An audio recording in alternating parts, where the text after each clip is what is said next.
at Sheba for many years, specifically looking at the digital capabilities that were built throughout the years at Sheba. But in 2017, we decided to take this to a whole different level. And the idea was, how do we channel innovation, not to serve innovation, but to serve transformation? That was the change of mindset that we had early 2017 when we put together two goals for basically our new innovation platform. One was to have innovation drive transformation efforts globally, not just at Sheba, not just in Israel, but across the world. And number two is to have innovation serve as an economic engine of growth.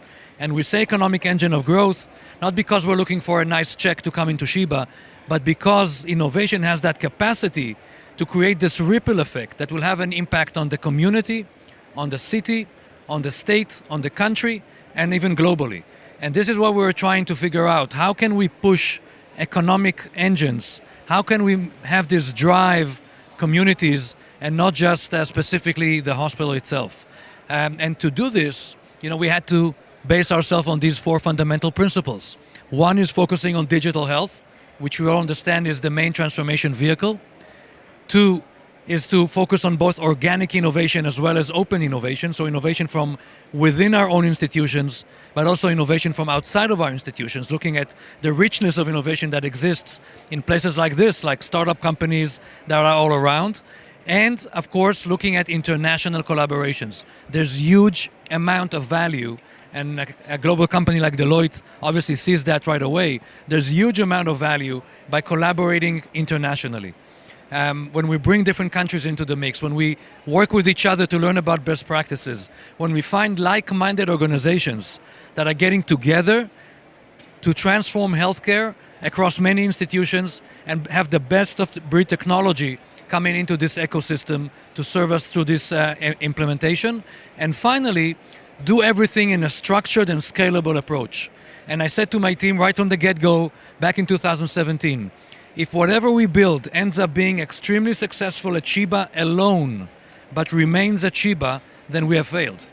This needs to be able to scale up and have the same impact on other organizations around the world. So the mindset from the get-go was to build this program in a scalable format. And by 2019, when we launched ARC officially, which was just over 4 years ago, we already had this proven track record of something that is working at Sheba that is ready to have this scale up globally. Thank you. A lot of providers and integrated care systems around the world will say, we do innovation, I have an innovation center even.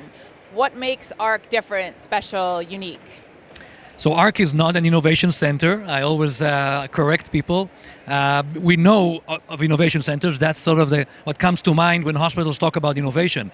ARC is an innovation platform, and it's intertwined into anything that happens at Sheba. So it doesn't just do innovation. It primarily does transformation, and that is a key difference. Hospitals can't just focus on the innovation side. We need to focus on the implementation and on how do we do things differently. Innovation serves that. It's not the other way around. Many times we get confused. We think innovation is the primary goal, but it's the transformation that needs to be our primary goal. And this is what's very different between ARC and everything else. We talk with many of our partners who work within the ARC ecosystem. We have, just to mention, about, as you see here, 100 plus startup companies that are part of ARC, 34 care providers with 500 hospitals that are part of these 34 care providers, many in the US and other countries around the world, about 20 different countries, and 22 industry partners altogether, large industry partners, pharma companies, device companies, digital companies, many of them here in this space. And it's when we talk with our partners, they understand that what we're doing is different, and that's why they tie into ARC, because it's really how do we channel everything through this structured approach of transformation and innovation. And how do we scale up? Because ARC is accelerate innovation to redesign healthcare through collaborations. The acceleration happens when you bring structure and processes into innovation and transformation. That's when the scale up can really happen. Amazing. And can you give us one or two examples of successful scale-ups? How did they start? Where were the challenges? And where have they got to now? So I think I could give a lot of examples. To choose two out of those, I think one of our first companies to come out of ARC. We actually, I think, have a slide, right? Is a company called AI Doc. Some of you might be familiar with AI Doc. It was the first company in 2017 to come out of ARC. It was sort of we were testing many things on ADOC on the early days, and sure enough, it became our poster child in many ways. ADOC is an AI that was built for radiology and built to be integrated into emergency departments to allow clinicians to realize very quickly if there's a life-threatening condition that's hidden within the CT scans we do to our patients.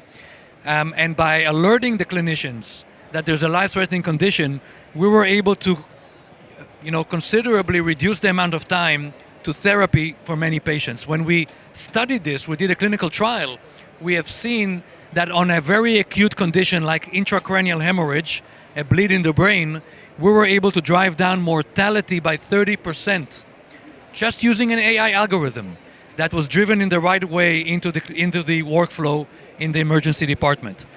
That same company, coming out of Sheba from 2017 till today, is now implemented in close to 1,500 hospitals around the world. Most of the ARC hospitals that I mentioned have integrated AI Doc and many others as well.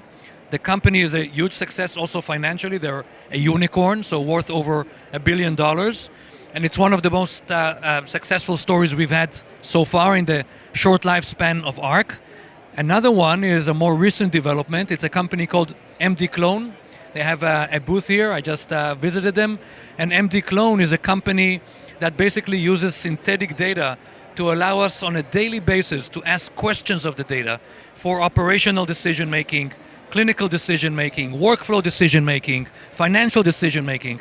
So for example, if I needed the hospital to make a decision where to add a nurse, one FTE of a nurse, that would give me most of the benefit from a return on investment perspective, because we know adding a nurse is never easy, not from a FTE perspective and not from finding that nurse, which is in huge shortage. The MD Clone simulator, based on synthetic data, will run simulations that will show us where it would be most sensible to add that nurse so that it will drive return on investment quicker. And this is utilizing data to improve our decision making on many levels in the hospital. It's not just a technology platform, it's a whole new way of thinking. We call it Adam's Center, to say it's not just the technology, it's also the change management that happens. And now we have Adam's Centers with others in ARC that are working together to learn from insights that we gather in different institutions. And this is the power of having this app store. Imagine this app store where the different hospitals share the algorithms on which medications to use, which workflows to change. We learn so much from each other using this platform. Amazing. You've worked with hospitals around the world to set up their own ARC innovation platforms. And tell me why it's important for the provider itself to have their own innovation platform, their own ARC. So we've done a couple. There's 6 either that we've completed or are working towards completion right now. You see them here on the slide. It started back in 2018. We were challenged by Ottawa General Hospital. You see them in the top left corner here. And they said, and I quote, "You guys have figured this out. Why don't you come and build us an ARC?"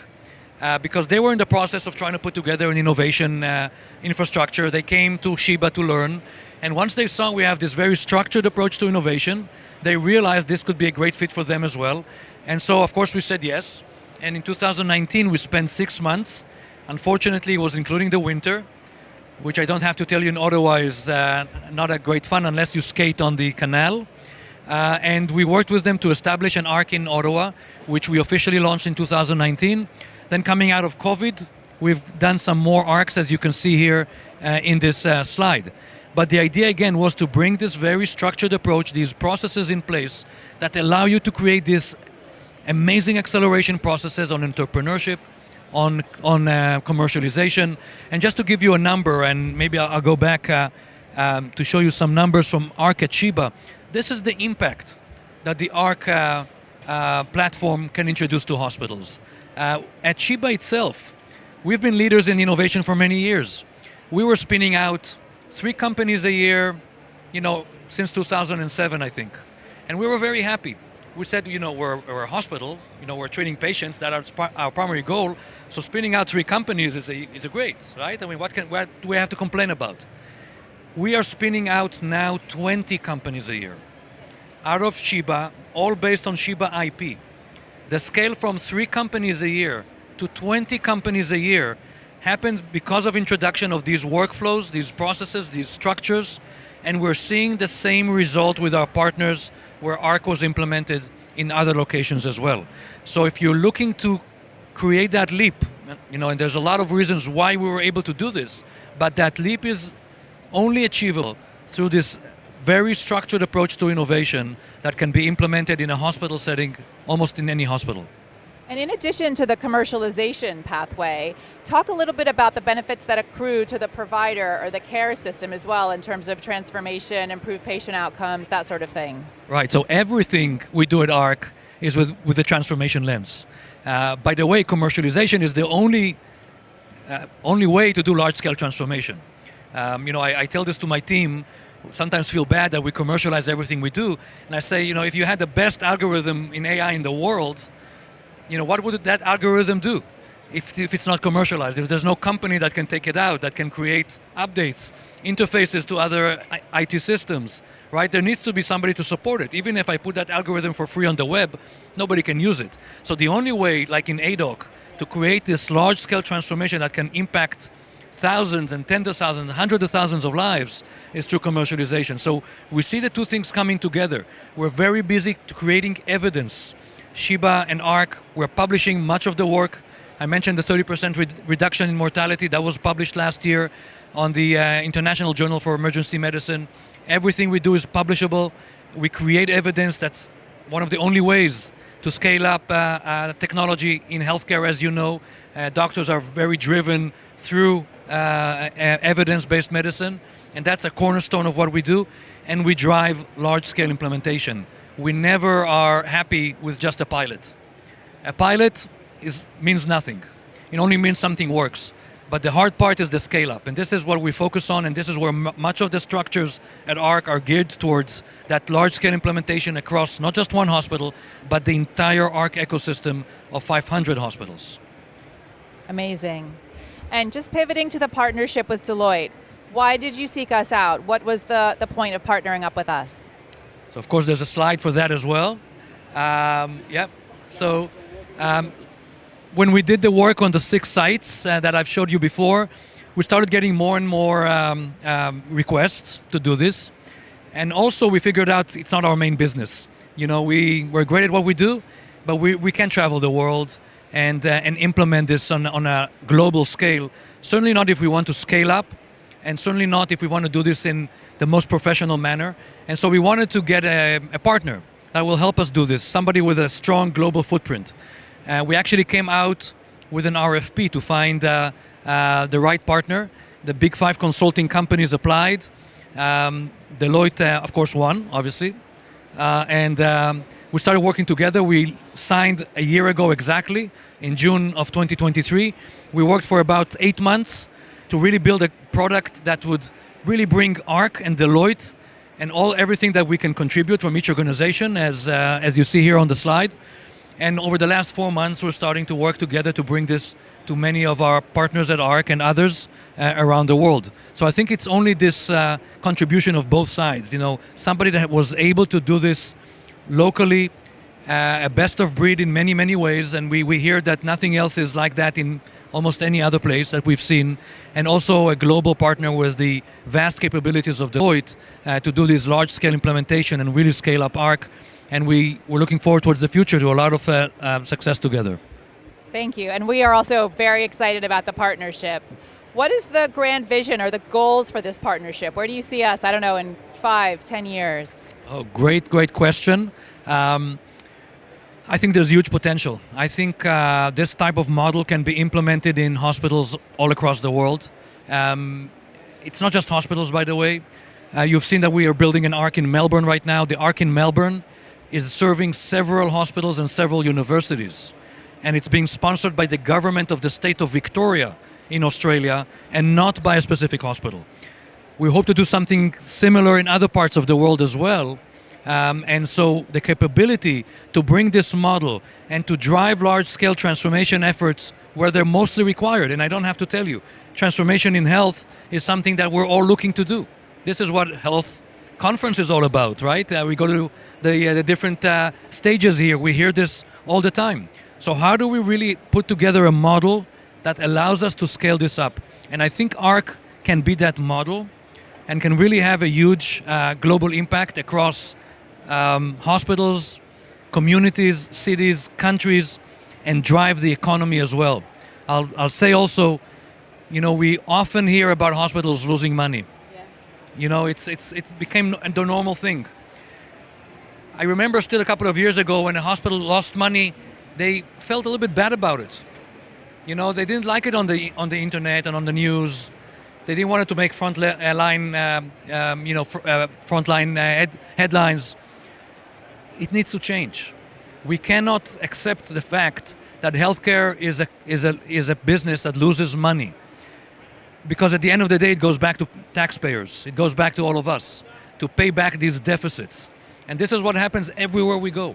When we're in Australia, we hear the same story. In the UK, we hear the same story. In Germany, we hear the same story. In the Netherlands, we hear the same story. So we need to change that. And it's thinking differently about innovation transformation that will really be able to make this change. And I don't have to tell you what this could mean for the entire healthcare sector. Absolutely. I couldn't agree more. Eyal, any final thoughts for our audience before we close today? I think really to summarize everything that I've said, we're all struggling really to go through these transformation efforts, because we realize, obviously everybody in this conference, not everybody in the sector yet, but everybody is here, is already bought into the idea that we need to do things differently, right? That we cannot continue to do healthcare the way we've been doing it for the last 100 of years. The structures, the processes have to change. Nobody has figured out completely how to do this. We have to work together to really be able to create this impact in a very short while, because we owe this to our patients. It's not a question of whether or not we think we can do this, or we think we can do this in 5 years or in 10 years. It's really something we have to put our best efforts into reaching this as quickly as possible. And every organization around the world will need to make a choice. You could either be a leader and write the textbook of the future of health, because in healthcare we work through textbooks. So this is our terminology, especially doctors. Or to be the laggers that will implement this 20, 30 years from now. If we think about our patients first, we want to be the first to implement. And this is something we all owe to our patients again, and why we need to work together to establish this transformation process. Amazing. Eyal, thank you so much for joining us today. Thank you, Sarah. Thank you. You're welcome.